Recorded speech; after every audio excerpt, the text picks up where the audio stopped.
And we are live. It's Whiskey Watches the Wheels, and I am the Rev. And along with me is our buddy James. If you guys notice, we are missing a couple guys, and you know what? It's okay. It's all right. Last week we were missing some people. This week we're missing some people, and we're gonna muddle through. That's but called first summer. of all, it's called summer. We all have lives. We all have stuff going on, and there's nothing wrong with that. And that's the cool thing about having four people. Four good friends on this thing is that we can take weeks off and we don't have to necessarily miss recording. Kudos to you, James, though, because you did a really, really good job last week hosting, man. I was very, very impressed when I was editing the episode. So I wanted to give you props on that. No, seriously, you guys did a good job. Conversation going. Well, and it was stuff that you guys, listen, I love audio stuff, but I mean, I was more into it when I was younger, as time has gone on and technology has caught up and everything, I mean, back in the day I had the Onkyo,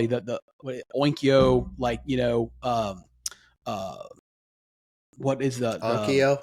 Onkyo, yeah, Onkyo receiver with like Polk audio speakers, I had all that shit, Shit, and Kevin's still here. Yeah, exactly. But at some point with our house, the way it's designed with tile, and we're in Florida, man, so everything's all vaulted ceilings. It got to be a real pain in the ass to try to run like surround sound. And at some point it was just easier just to buy a sound bar and a sub and call it a day. I know it doesn't give you the same audio, but it is what it is. I get that. I think you are not alone. And I also believe that those sound bars have improved so much that it's kind of the easy way out and really easy to set up, and you can enjoy your movies that way. You can. I miss having a full setup, man. I miss having the receiver with the 5-disc changer. I mean, I still have a ton of discs. Yeah. I have those binders. Back in the day, you take the binder, and at least I'd throw the jewel case away, and I'd put the disc and then the pamphlet in the little slot, so you could have know what was everything was in there. But after being in the car for so many years and heating up and everything, I ruined a lot of them because a lot of them cracked. Because you had all the extra width of the pamphlet being in there as well, and the discs would heat up and then fold and crack. So I ruined a lot of the CDs that way, not realizing. I guess that's Florida. It is Florida. Yeah, it's always hot here. But we have a really cool topic tonight. Again, kudos to James. James threw this up in our little group chat on Instagram. The boys over at Bring a Trailer to this thing, where they picked their ultimate dream car garage. But they threw a little kind of curveball in there because they picked a year, like one. I think they did like 1967. They did one particular year, and so James is like, "Hey, this would be a cool topic," and I agree. And so we were like, "Well, let's do it, but let's do something more modern." And so we talked about the 80s, we talked about the 90s, and randomly we came up with 1992. So James and I are. I don't know where the hell you got that. I don't know, dude. It's not even a milestone year. I didn't graduate high school that year. I graduated in 94. I have no idea where it came from, but you got to pick a year. So I picked that one. Well, it's very rando. I threw out 1983. That's much more my comfort zone, but we'll see what happens. Yeah. It's kind of interesting.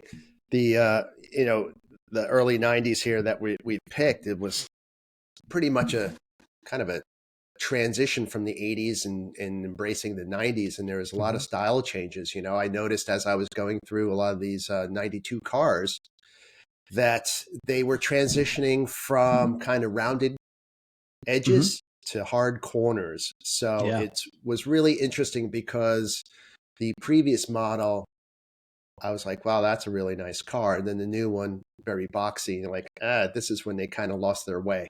So it'll be interesting to see what we pick here. It is going to be very interesting. So we're going to do that here a little bit later. But before we do that, James, over the weekend, it was the weekend, right?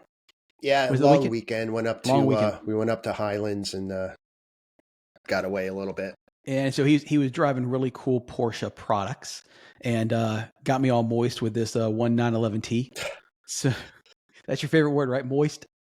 So he's going to tell us about his escapades. Yeah, so spent a long weekend up in Highlands, North Carolina, which is far west on the map of the state here. Probably straight shot north of Atlanta. So a lot of people from Atlanta have their vacation homes or second homes there, get out of the Atlanta heat. So it was, I don't know, maybe 15 degrees cooler there than it was in the Charlotte region. So that's one of the reasons we went up there, was to kind of get away. And it's a beautiful place, really beautiful place with fantastic roads. I think we've talked about it a little bit before, but I brought my 991 up there and did a little bit of ripping, ran into some friends, drove, Buddy Tate drove his BMWs.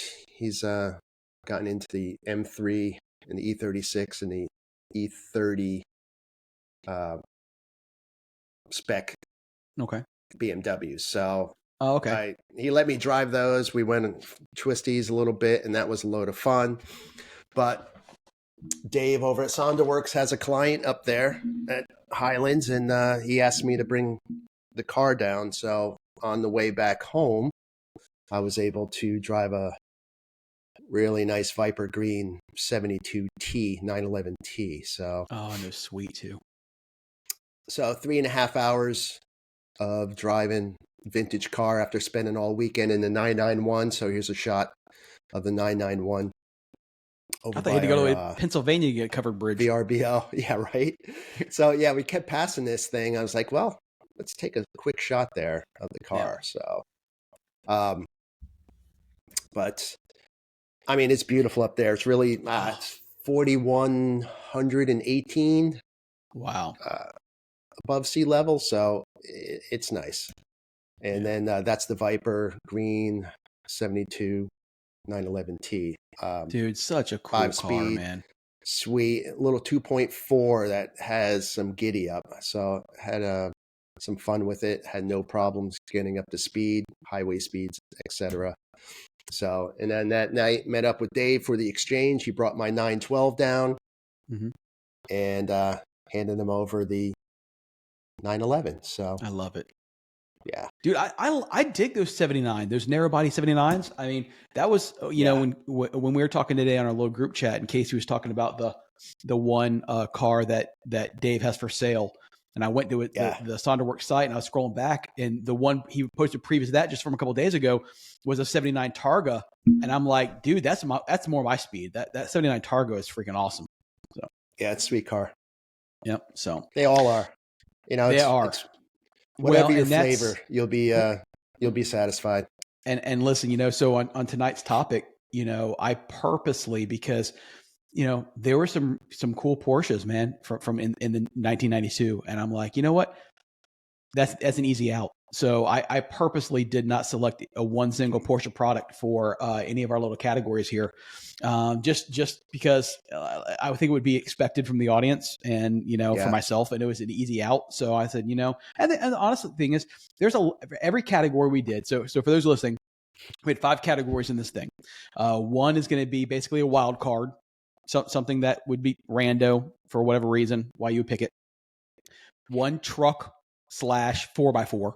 You know, one sports car, one family hauler, and one daily driver. And those 5 vehicles from 1992 is quote unquote going to make up your dream car garage. And so for me, you know, I don't know about dream car. Let's just get that straight. I'm not. No, but listen, these are not my dream cars per se. There may be a few in there, but I am not pursuing any of these at this point. No. They would be great. Well, actually, a couple of mine, I couldn't afford it even if I wanted to. And secondly, some of them are really cool. Like I would get, you know, as a 3rd or 4th vehicle, but I'm not anywhere in my collection to be able to do that right now. I think everyone on my list I can afford at this point. Oh, say no. At the current market rate, these things are going. So I dug because there was some cool shit in 92. So I really dug. But let's get into it. What category do you want to do first?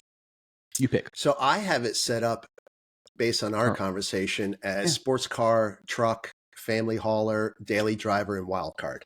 Yep, that's what I have. The same thing. So all right, well, you go. Well, okay, so let's do daily driver first. We'll do daily driver first. because that's No, we that's the can't. one you're We gonna. have to do it in that order because that's Okay, how I have okay. my photos I'm sorry. set up. Okay, so which one do you have first? Which one do you have Sports first? car. Okay, sports car. Fair enough. I have mine broken up into categories, so that's fine. So all right, so sports car. Let me go through and share my screen. Let's see here. We're just doing one and flipping, right? We're gonna do one. Yeah, we'll do sports car first. Okay. All right, we'll do sports car first. So for me, I went through and 1992 Honda / Acura NSX. Nice. I mean, listen, these things have gone up so much in value. And they were such cool cars, man. I remember when these things first came out. I think 1989 to 90 was the first year of them. Yeah, 89, I believe it was. Yeah. Yeah. So, I mean, and they were just such cool cars. I mean, these things came with like a 3-liter V6 in them. They were, for the time, they had a lot of horsepower for them. 275 or 270 horsepower. And then it was putting down about 210 foot-pound of torque. But the cool thing about these things was that literally, one, you had VTEC, and two, the red line was 8,000 RPMs. I mean, these things would just absolutely scream. Yeah, and tested by Senna, right? So right. Ayrton Senna had his hands or his feet, I guess, in his development of the car. So I don't know if you've ever seen that video out on YouTube where he just gets in the NSX, jumps in there with his khakis and loafers on and just rips. I've never seen it. Rips around the racetrack. It's nuts. You're going to have to take a look at that one. I will. But these cars were just so cool. And it's one of those things that literally it didn't matter what color you got. I mean, even in a plain white, they were beautiful styling. They just looked great. I think it's aged fantastic. Absolutely. Yeah, I think it's still a modern looking car. Yep. So for me, if I was going to pick a sports car and I'm not going to get a 911, because it would have been very easy for me to pick a 1992 911 Turbo, because honestly, if I was going to really pick one, that's probably the car that I would pick. Well, that's the one I can't afford. Right. So this was the one that I was like, this would be really cool. So let me stop sharing my screen there. So that was my sports car. Yeah, buddy. All right. Well, let's go here. Speaking of sports cars. All right. Here we go. Not. All right. There you go. So I'm going to go down a little bit of an obvious route here. Of course. So I actually have two sports cars because I like to cheat just to piss Casey off. So I picked here a 1992 BMW E36 M3 Euro. All right. Because in 92, they were introduced in the Euro. And then I believe it was the 94 cycle that they brought them to America. So I'm stepping out of the bounds a little bit here by picking the Euro. So they're 25 years old now. So guess what? You can import them. That's beautiful. And typically they will have slick tops. So really highly desirable at this point as far as bringing those in from Europe or Japan or wherever you want to grab them. Now, which chassis was this? Because I'm not up on my BMW. E36. E36. Okay. Yeah. So it's after the E30, right? So this has partial E30 suspension and then E36 suspension as well. So there's a little bit of crossover, but fantastic car. You notice between the E30 and the E36, you start seeing this boxy line starting, right? Yep. So the E30 had a little bit more rounded corners here, a lot more straight lines. Now the M3 was killer.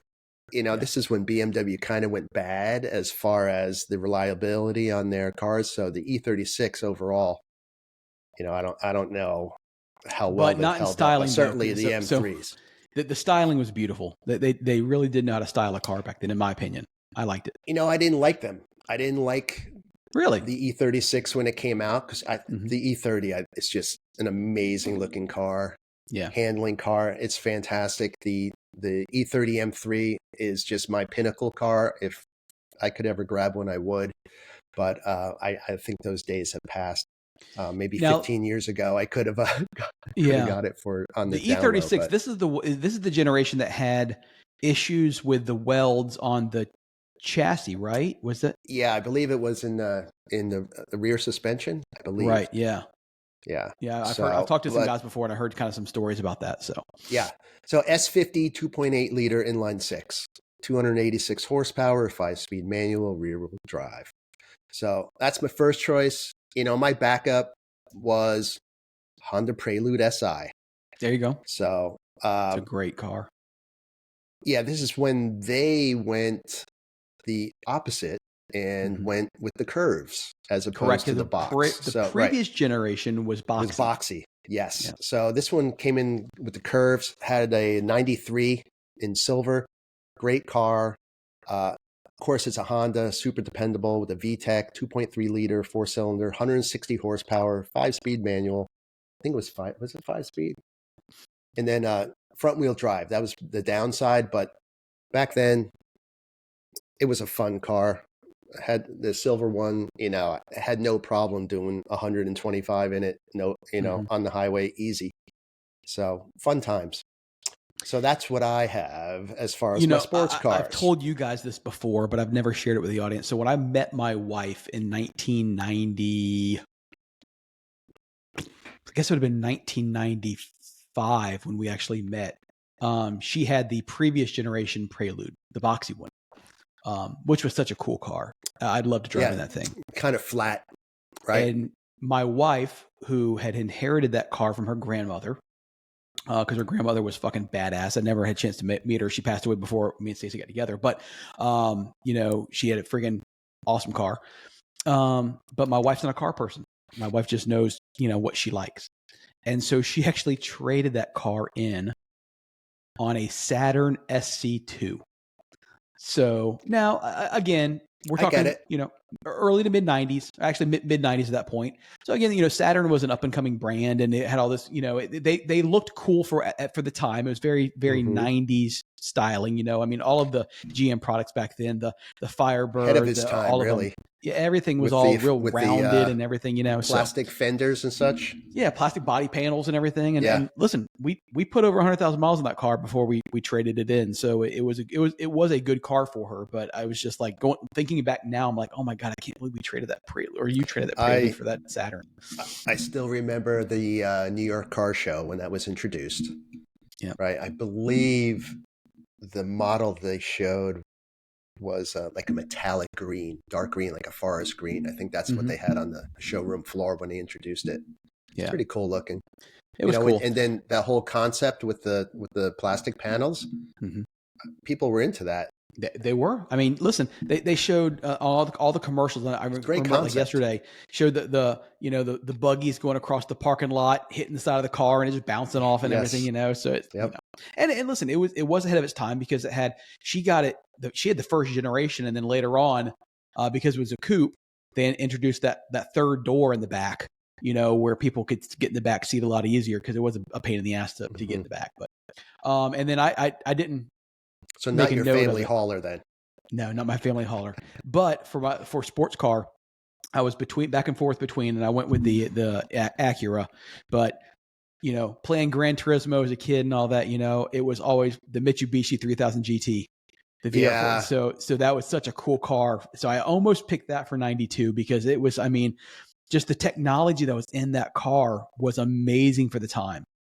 I always thought the styling could be better. I thought they got I didn't close. mind the styling, though. Yeah. I thought they got close, and then, all right, let's make this mass appeal, and then we would probably remove stuff to get more sales. But it was a big car. That was not a small car. It was not a small car, no. But you talk about manufacturers who, for whatever reason, whether it be supply and demand or financial issues or whatever, but that have lost their way. At least in the United States, Mitsubishi is one of them, or the one. Sure. Because you look at the '90s, dude. They had so many cool cars. They had the Eclipse. They had the 3000 GT. They had the SUVs on lock. They just had really cool products. And now they ain't got. Their stuff's garbage. They don't. Yeah. So. I agree with you. At least there was something sporty to choose from. Yep.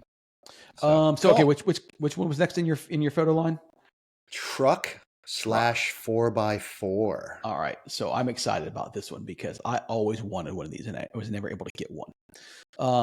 So I am going to share this now. So for me, so this is a 1992 GMC Yukon 2-door. The 2 doors are so much cooler than the 4 doors. I know it's a big SUV, but you got to define cool, because this is not cool. Well, it's not cool to you, but you got to remember, I'm a redneck, or at least was raised a redneck. So, but I mean, this is what was cool to me about these things was this was really, if you think about the 90s, the first Explorer came out in what, 88, 89? I mean, SUVs really weren't a thing. Yeah, SUVs weren't really a big thing yet. Everyone was still in wagons, and so so to see these things, I mean, you had basically this was the Bronco period. This was like the OJ Bronco period, and I almost went with an OJ Bronco, early 90s Bronco.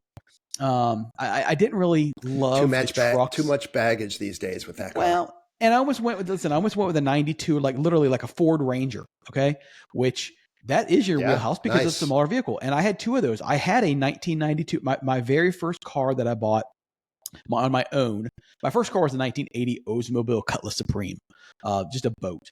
But the first vehicle I bought on my own with my own money after working at, part-time at Home Depot was a 1992 Ford Ranger, just single cab, nothing fancy, had that boxy style and everything. And I loved it. I drove it for a couple of years and then traded it in and got a brand new, cause it was used when I got a brand new 95 Ford Ranger. So I was a Ford Ranger guy. I drove them for, well into after Stacy and I got married. Nice. But I didn't really love the full size trucks back during this period of time, but these, Yukons that were based on basically the GMC Sierra at the time, I just always thought they were cool. I had a buddy that worked with me at Home Depot. He had a green one and I just liked them. I liked the body style. I liked, the fact that, they just had 2 doors instead of 4 doors. So they weren't quite as long. They were a little stubby.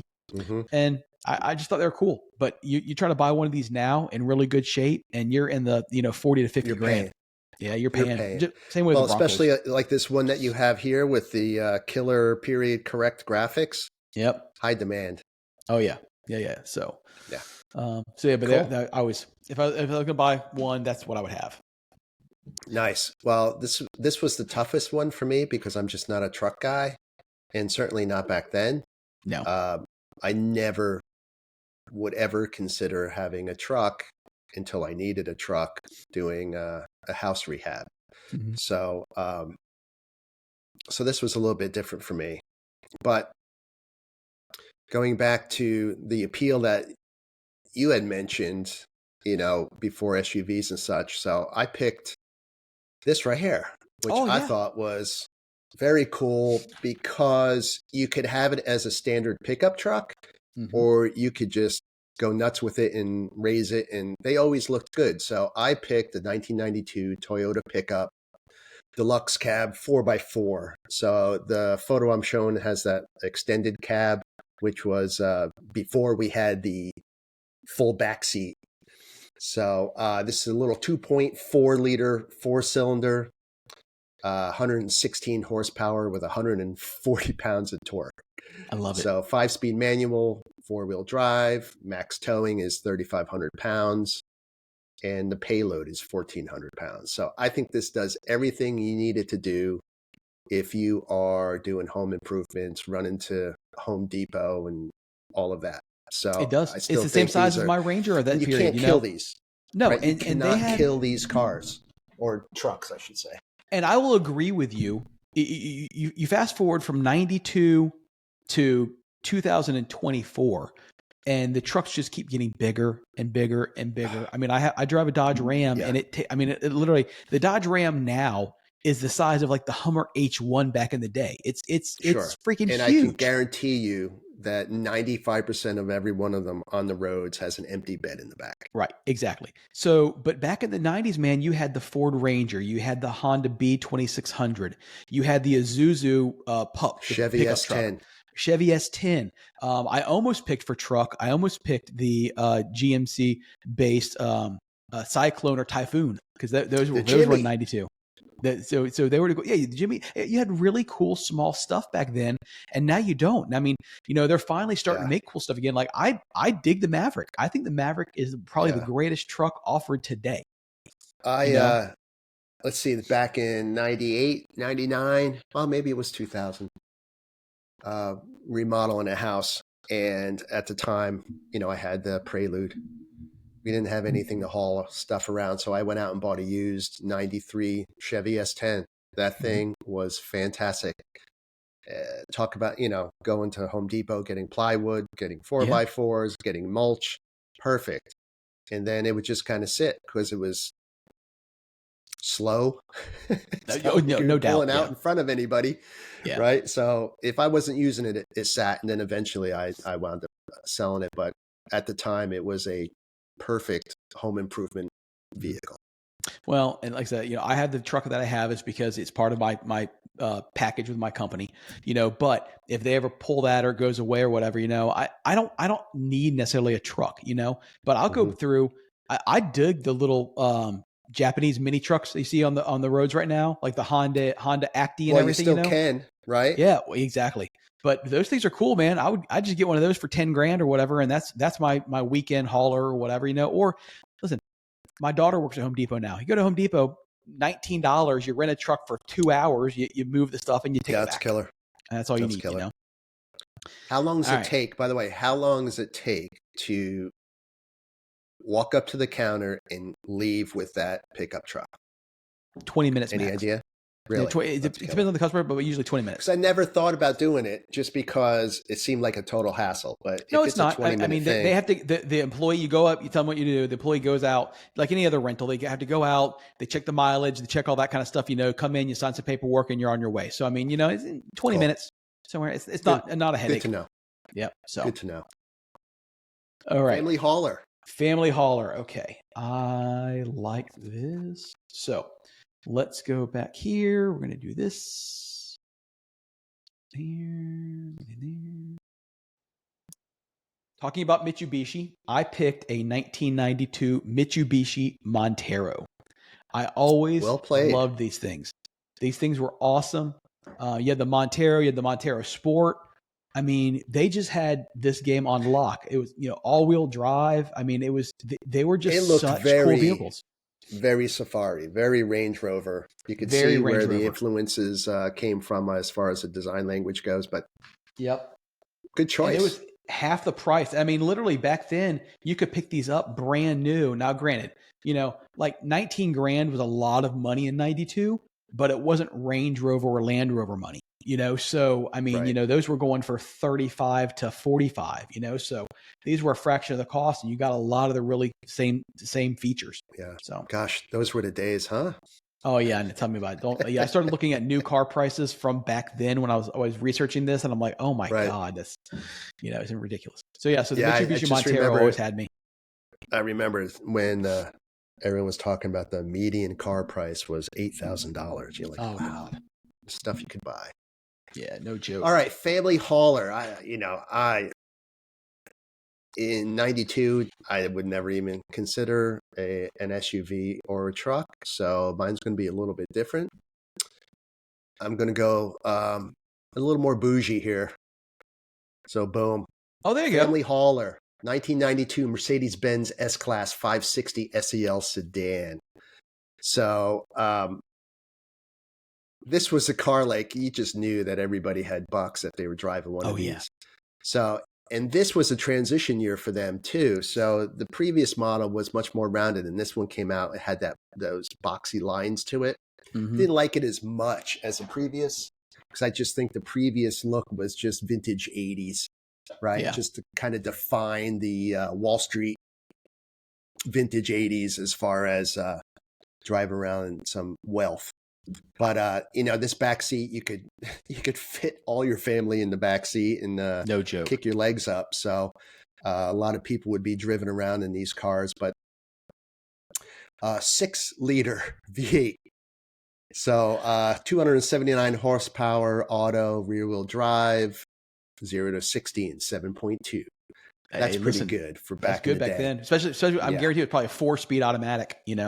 So Yeah, so exactly. yep. Exactly. So just a little bit something different because as I said, if I'm applying how I was in 92, I would never Mhm. consider getting anything that No, was, SUV type, no. what we would But call SUVs at this point. I was this close from picking a 1992 Buick Roadmaster wagon. And I looked at it and With the dude, wood panel it had wood wallpaper on the paneling on side, it, had everything. It was vinyl. rounded. I mean, it was they did the opposite. Again, they went from square to rounded, and it was They like went looked like boat. a boat, a big bubble boat. And that thing, I looked at it, Yeah. and I think the wheelbase on it was like 100 and no, I think it was like 214 inches. It was massive. The wheelbase on this thing. Oh, yeah. Yeah. I If you mean, think about a standard garage these days is a 2-car garage is 20 by 20. I don't think right? you can get that car in No, there. no. I mean, it'd be hanging up by 4 feet out the garage door. I mean, that Yeah, thing was massive. absolutely. It was massive. So, but yeah, I always went that route, and I'm like, no, I won't do that. Well, if that were the case, we wouldn't have to worry about Casey backing into his garage door. Oh, he won't hear this. He ain't gonna listen to the whole thing. And if he does, if he Casey, if you're listening, we love you, Casey. Oh God. So, All right. what we got? Let's see here. Daily driver. Okay. What are you going to drive every day in 92? Here's what I'm going to drive every day in 92. And again, I had when I was working at Home Depot, had a manager that went out and bought this brand new in 1992. And I was so envious. It was such a sweet ride. And that is 1992 Yes. Lexus LS Oh, 400. such a The great car. pinnacle of even today. I mean, if you go out and you buy a 1992 Lexus 400 LS today, I mean, Yeah. it's freaking just an amazing car. It is Yes. just, I mean, the Well, technology is old, but so what? They ride so it smooth. doesn't matter. Don't forget, this was essentially their introduction car, right? Right. So they had to come out of the gates. This is Lexus breaking in, right? Introducing their premium brand to the USA.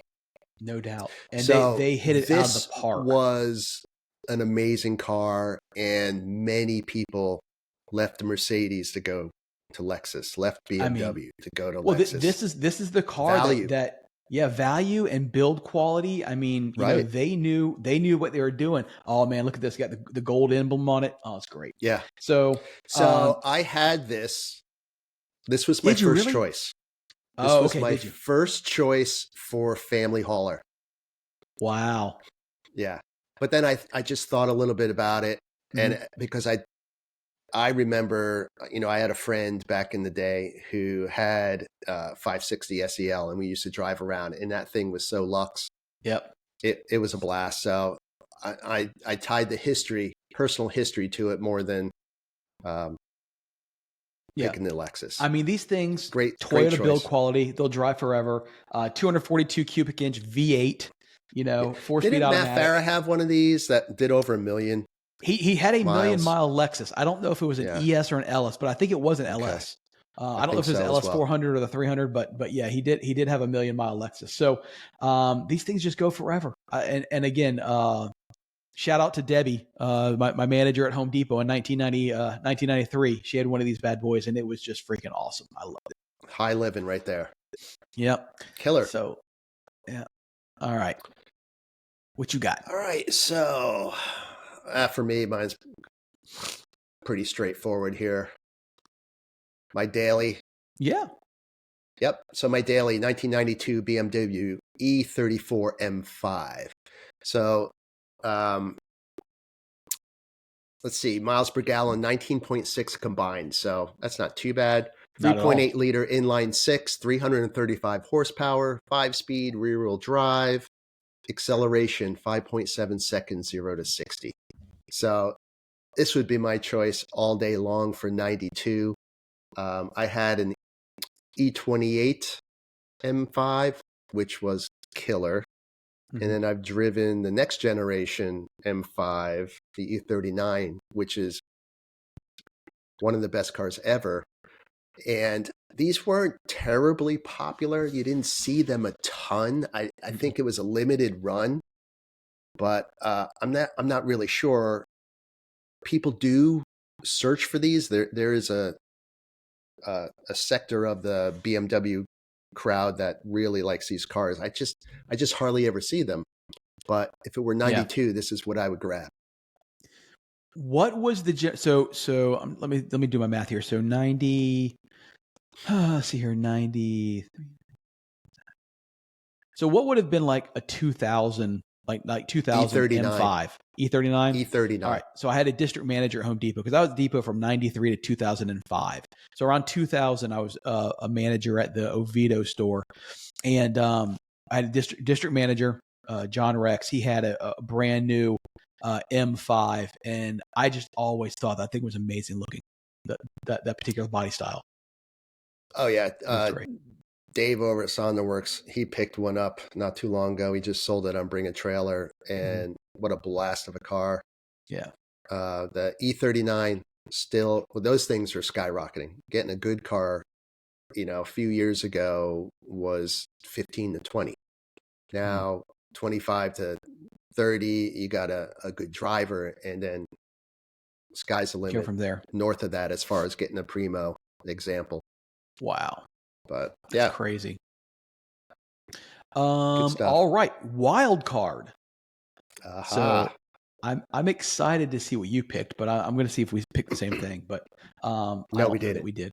Huh? I don't know if we did, but there's no way. All right. So wild card for me. When I think about what a wild card is, I was, something that obviously I could never afford. I'd have to be a billionaire or at least a multimillionaire to afford this. But for me, there was only one choice, and that was 1992 McLaren F1. Yes. I remember. Obvious, Matt. Too obvious. Listen, I don't care if it's obvious or not. I remember being in the 90s and this thing. And the first time I saw a video, I wasn't in a video, it was on TV. Matter of fact, I believe it was Motor Week, back in the day. And when I saw the center seat driving position of this thing, I was like, that's a spaceship, man. That is the craziest thing I've ever seen in my life.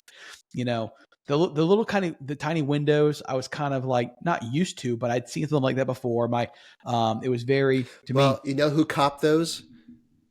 Copped those is the Subaru. Their little sports car that they came out in 92 as well had the same stupid windows. Exactly. And so I had a friend whose mom had, they were well off and she went out and she had an SVX from Subaru. And so, I saw it in the flesh well before I saw this thing, and I was like, oh, okay. Well, there's no comparison besides of course not, window.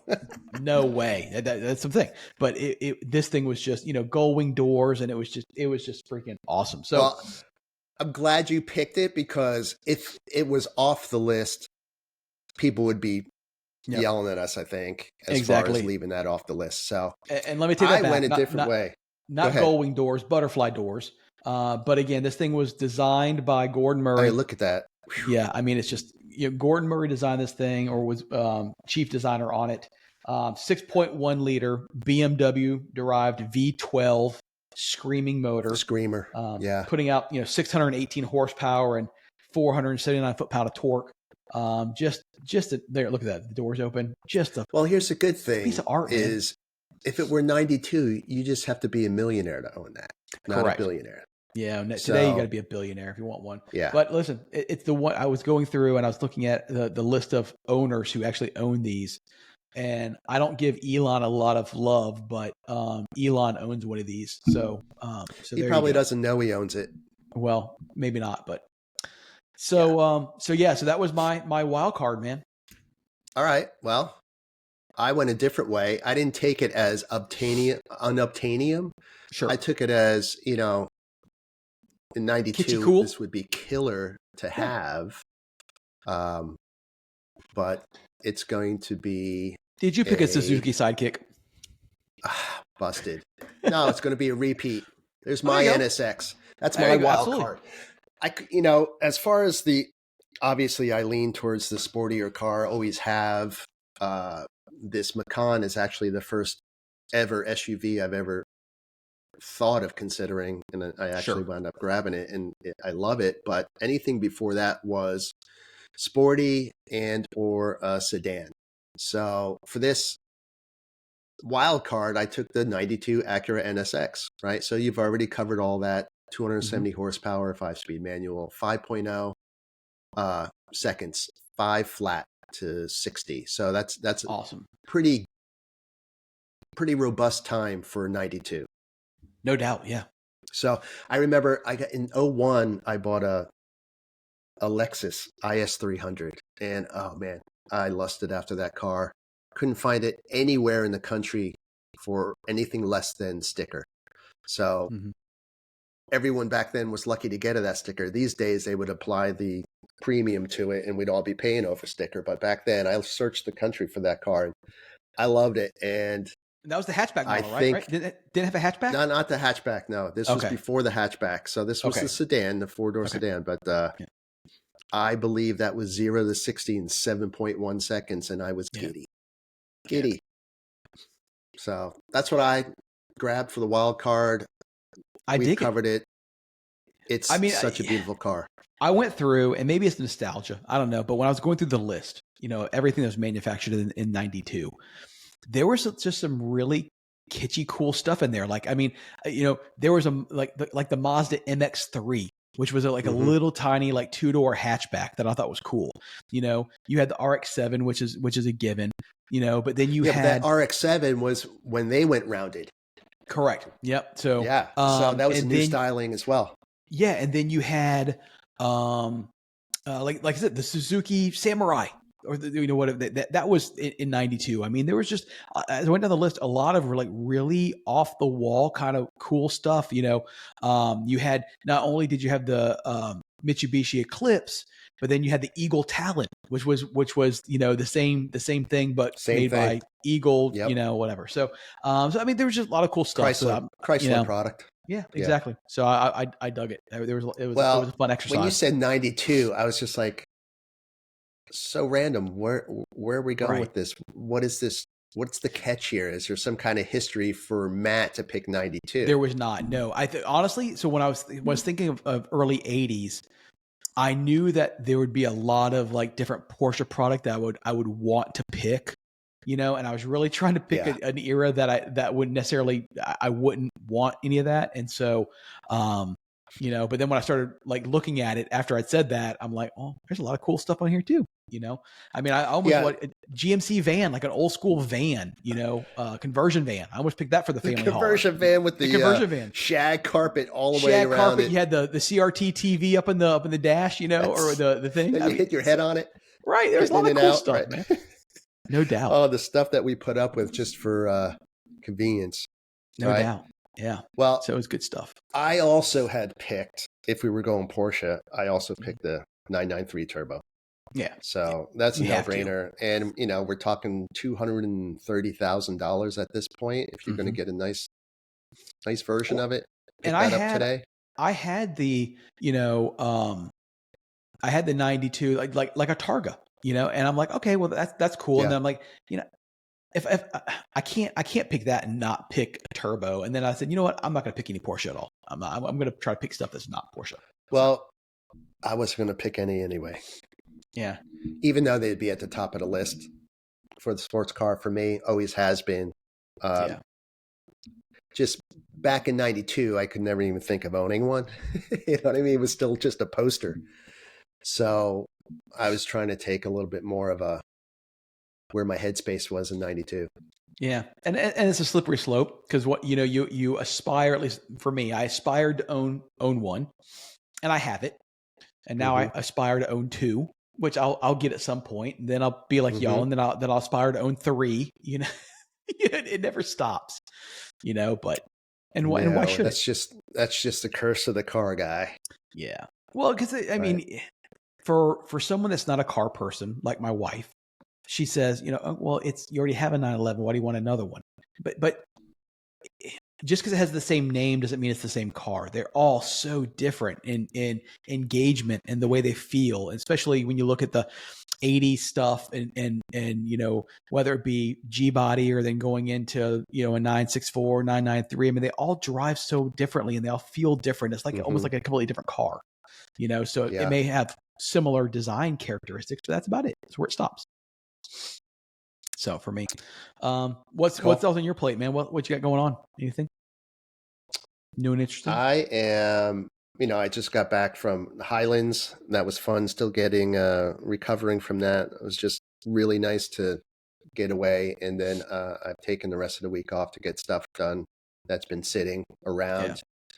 So that's really it. So I've been doing stuff to the 911 a little bit. You know, I cleaned and, you know, just stupid little stuff, you know. Mental note, I bought, and that's why I noticed put in the group chat that I need to have Dave do my seats at some point. My seats aren't bad. My seats are not torn or ripped or, you know, but they have their normal creases and wear. Yeah, but you want to, just like every other Porsche owner, you want to personalize it. Yeah, exactly. Right. And so I bought not a dye kit, but the stuff that's got the black in it, you know, and all that. And what a nightmare. It's, you know, you put it on there and it didn't match. And so I'm out there, you know, with a buffer scrubbing it off, and it was a total debacle. So what you had, the wear on the bolsters, is that what you were trying to... Actually, the bolsters aren't bad. I just mostly at the front where it creases, where your legs are at, you know, and on the sides, you know, you just get it's not really faded, but where all the creases are, it gets lighter than the rest of the black leather, you know. And so I got now that you're so much smaller, you're just sliding it all over the place. Well, it's true. Yeah, I do. But it's got, you know, so I bought the leather conditioner stuff that is dyed black, and it comes with a little brush, and I didn't want to put it on everything because, one, you don't get in the perforations, and two, you don't want to go through and I'm not trying to dye the entire seat.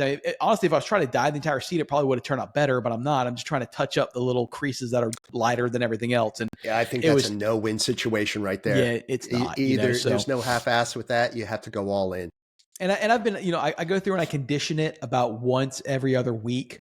And it's gotten noticeably softer, because when I first got it, the previous owner or owners didn't really take good care of it. So like the back, right where your lower back is at, the leather is real hard, you know, those and everything. I found that those 997 seats got hard. That leather got hard pretty quickly. Yeah, it gets hard. And so they just didn't, when they cleaned it or had it washed or whatever, no one ever conditioned the leather. And so, so I've got myself in a regimen every other week or so. I go out there and I have the Griot's Garage, you know, conditioner, and I'll just wipe it down, let it sit for a few minutes, wipe it off. And it has gotten noticeably softer over the almost 5 years that I've owned it. But still, it's to the point that at some point I'm gonna have to have them just, you know, take the seats out and have them shipped off and redone. So when I had the 88 M5, I redid the whole interior, including removed everything, gutted the whole thing, and I re-dyed all that leather. So I stripped and re-dyed all that leather. I used Leatherique, where you take a snippet of the original underneath where it was blocked from the sun, from the seat, ship it off, and they match it and come back. And I followed all the steps, but it was still a nightmare. And I would never do it again. At some point, you just got to rely on an expert. No doubt. Well, and so there, it's fairly, I even looked into, because again, the seats are in really good condition for the most part, especially for a car that's almost 20 years old. But, you know, they have the leather, well, it's paint, you know, this thing you spray on and all that. You can take the seats out and everything. But the problem is, you know, my car's got the factory leather kit. And so it's got the real leather, not the leatherette. And of course it has the not necessarily, I guess it is deviated stitching. All the stitching is almost like a silvery gray against black. So then you're either going to dye that black, or you can't really cover it. You know, it's going to be a nightmare. So I'm like, you know what? I'll ship it off, pay whatever it is, and have Dave or who knows what they're doing, just do it for real, you know? Yeah. And the inserts on those seats make a huge difference. Yeah, they really do. And when I decide to do it, it'll probably be in the next year or so. I'll probably, I may even just easier to drive it up there than to ship them, but probably do the door cards, the insert of the door cards in the same Pepita, you know, and just do the whole thing. And Cool. because that's really all that car is lacking. I mean, I've already done everything else on the inside. The inside looks like it's brand new from 2007, with the exception of the center console, which I'm going to be working on. My shift kit just came in for the shifter because I'm going to do that at the same time I pull the center console holy out. shift kit. Yeah, well, so I was looking at a couple different options. I was looking at the numeric shifter, and then I was looking at the GT3 shifter. And I was talking to Aaron, who knows a lot more about this than I do. And Aaron's like, oh, well, now you don't have to do that. There's a company called Function First where you buy basically all the metal bushings. And they even have a shorter throw shifter. And, you go through and when you pull it out, the plastic housing that Porsche uses is good. You just take all the plastic bushings out and just replace it with the metal bushings, and it gives you the same feel as the GT3 or whatever without having to buy a whole new mechanism. And so that's what I did. Is this something that you can do? Yeah, totally. Yeah, cool. it's not. It takes some time, but it's easy to do. So so that kit came in, and so when I pull it out, I'll pull the shifter out, and I'll put all the new parts in the shifter, and then while it's out, I'll strip down the center console and try my luck at painting it. And if it comes out the way I hope it comes out, because I'm going to paint it to the body color, which, fun fact, I think we discussed it in the group chat. All this time, when I bought my car, and this is my first Porsche, I don't know Porsche color codes or color names other than just what I've researched, but never seen a lot of them in person. Dealer told me my car was Atlas gray. And so Atlas gray in 2007 was the standard gray color. They offered like 5 colors as standard, and that was one of the colors. So when I was getting ready to order the paint for the center console, I said, you know what, let me check this. So I looked online and on Renlist and see where the code is at. And I go out there and look at it, and I'm like, well, that's not the same color code for Atlas gray that I see on this website. And so when I researched it, it's actually slate gray metallic, which was actually a special order color for 2007 and not a standard color. Still, it's not the same as having a paint to sample, but it's better than having a standard color. So there are a lot less of them. Did you make the mistake of buying the paint and then testing it out? And I did not. On my 991, when I bought it, they had it listed as agate gray, right? So I went and I got the touch-up paint to have it. And I had a little nick and I tested it and not even close. Oh. So I had to do some digging. I went to the dealer, a different dealer. Yeah. My local dealer. And they looked it all up, and it was like a special order gray. It was called Atchit. Same thing as agate as close to the spelling. But Atchit, I'd never heard of it before. And once I ordered that, it matched perfectly. So I think my car is just not as warm as agate. It's like a slade. Yeah. It's like a shade darker. Yeah. So and when you look at Atlas and the slate gray metallic, they're very similar. Slate gray is slightly lighter. Atlas is a slightly darker. Okay. But that's about the only difference between the two. But yeah, so when I was getting ready to order the paint, so while my center console's out, I'm gonna, all those cars from the, early to late 2000s had that, what they call soft touch, rubber on there, and it gets sticky and worn and scratched over time. So I'm gonna sand it just down. Like your radio buttons. Yeah, and those I've replaced all that kind of stuff. Those honestly the radio stuff wasn't bad at all. It was the AC switches that were a little more daunting, although it was easy. Just take your time, but pulling the whole AC unit out and taking it apart and changing those out. When I start doing mechanical stuff, everything looks easy until I start. Yeah. I'm right there with working on the interiors and all of that. I can do that. No problem. Yeah. Starting messing around with all the other stuff. It's just, I'm with you, man. I'm an aesthetics guy. I'm not a wrench. I'm not a guy that's doing a lot of wrenching. I leave that up to the professionals because I don't want to screw something up. But when it's usually interior stuff or aesthetic stuff, I'll do all that myself. I enjoy it. It's good ways to kill time, and stuff like that. And the shift kit, it's fairly straightforward. It's not rocket science to change it out. But then I want to change the cables.